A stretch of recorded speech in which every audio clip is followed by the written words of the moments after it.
Hey everyone, in this quick After Effects tutorial I'll show you how to create this kinetic echo text effect. I've already added some text. Let's animate the Y position with a wiggle expression. We separate the dimensions. Add an expression to the Y position property.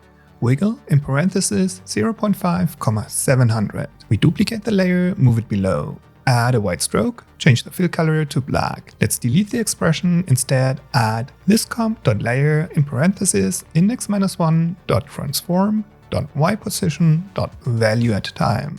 In parentheses time minus 0.1. Look at the layer above and delay its Y position animation by 0.1 seconds. Then we add an expression to the scale property. var s like scale equals 100 plus in parentheses index-1 multiplied by -5, semicolon. We add an array s, s inside. Look at the layer above and decrease its scale value by 5%. Then we duplicate the layer a few times.